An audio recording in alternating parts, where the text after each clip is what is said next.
e isso vai aumentar. Mas vai aumentar se as pessoas não mudarem seus hábitos. A gente pode mudar essa realidade. É por isso que a gente está tentando compartilhar com você hoje estas informações. Isso está mostrando que ainda falta...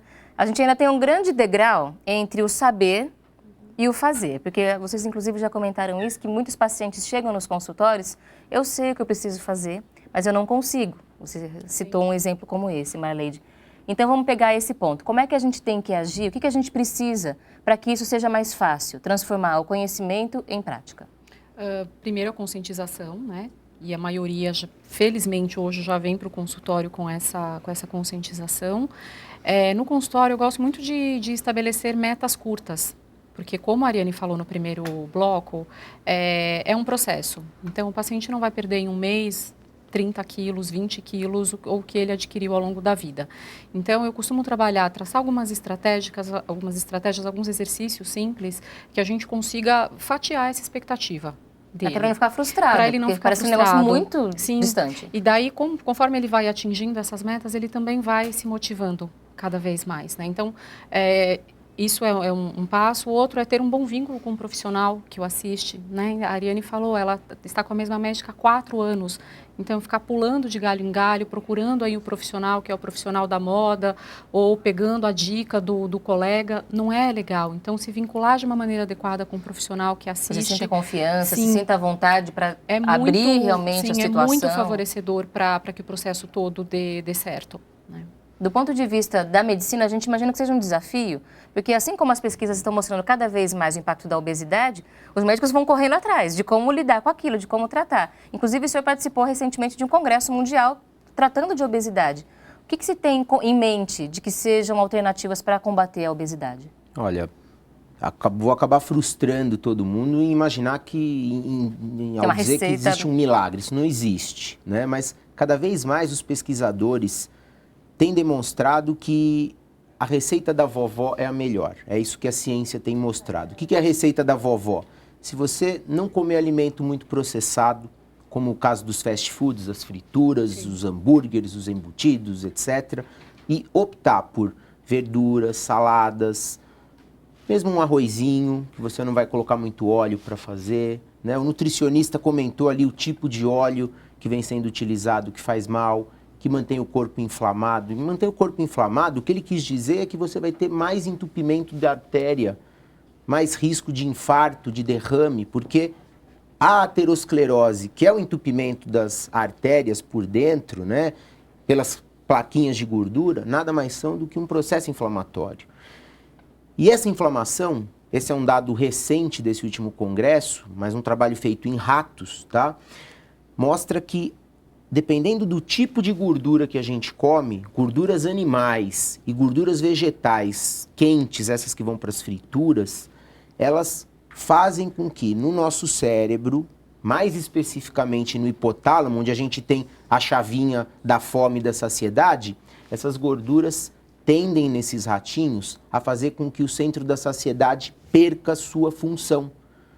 Ou seja, nesses bichinhos de laboratório, quanto mais gorduras saturadas, é esse o nome dessas gorduras que eu estou falando, eles ingeriam, mais eles comiam. Quer dizer, o centro da fome ficava ligado mais tempo no cérebro e o centro da saciedade, aquele que deveria estar encarregado de mandar o bichinho parar de comer, fica sem função. E reforça a condição da compulsão alimentar, né? Exatamente, as coisas se juntam aí. É claro que rato é uma coisa, ser humano é outra. Por isso que nós temos que interpretar esses dados que são muito recentes com muita cautela.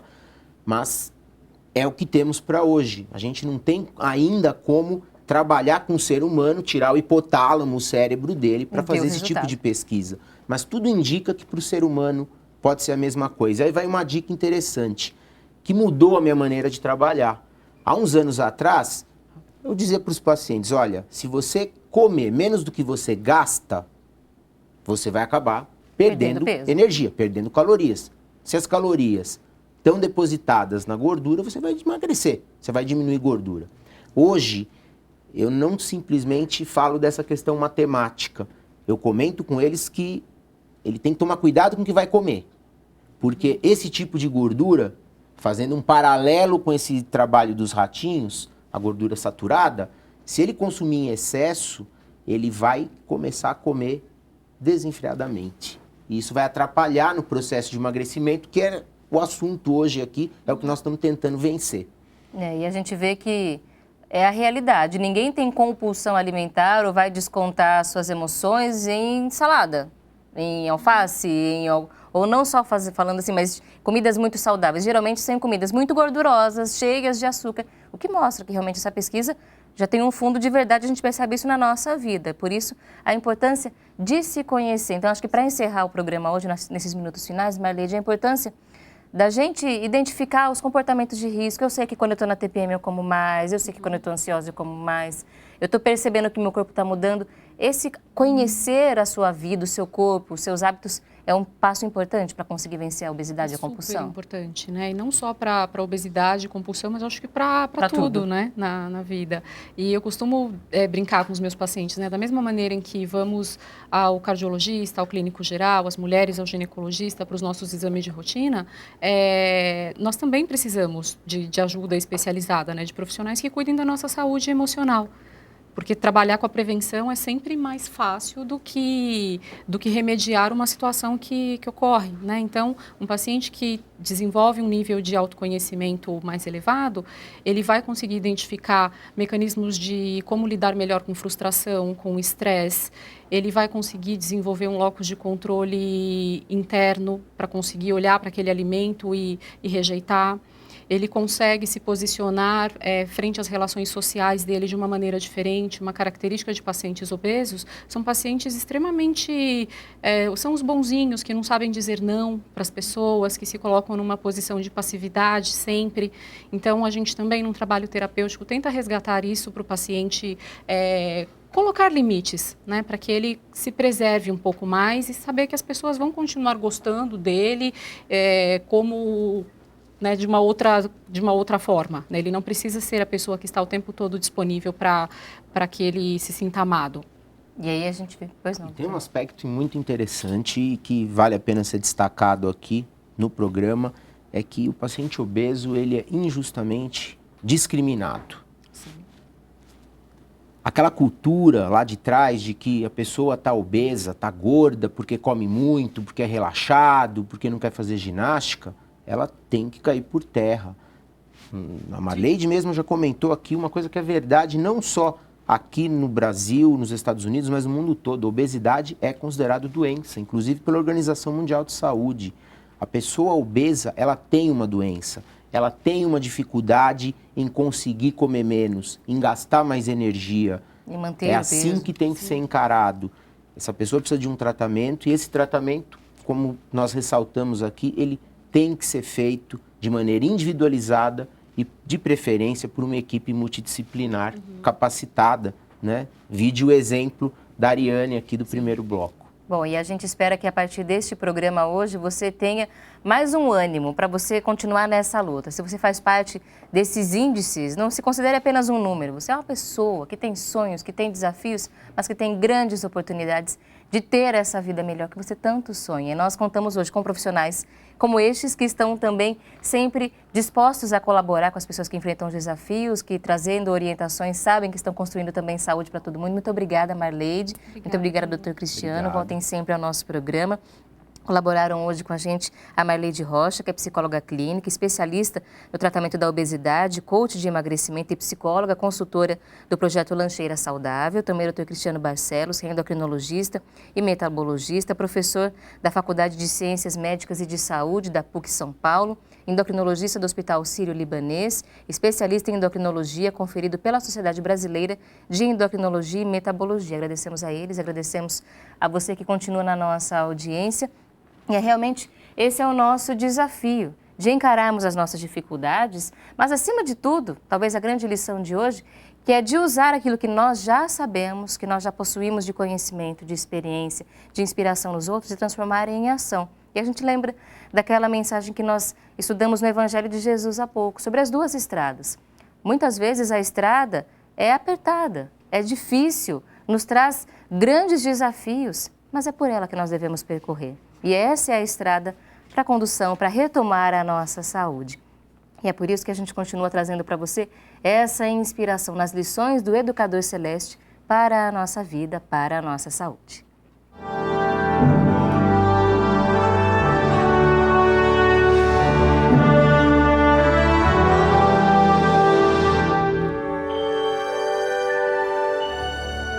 Convidamos você agora ao estudo de uma página das diretrizes espirituais da religião de Deus, do Cristo e do Espírito Santo, no segundo volume. Na página número 125, nós encontramos um texto que nos lembra a importância desse equilíbrio da nossa alma, do nosso coração diante das dificuldades, algo que a gente ressaltou muito no programa hoje.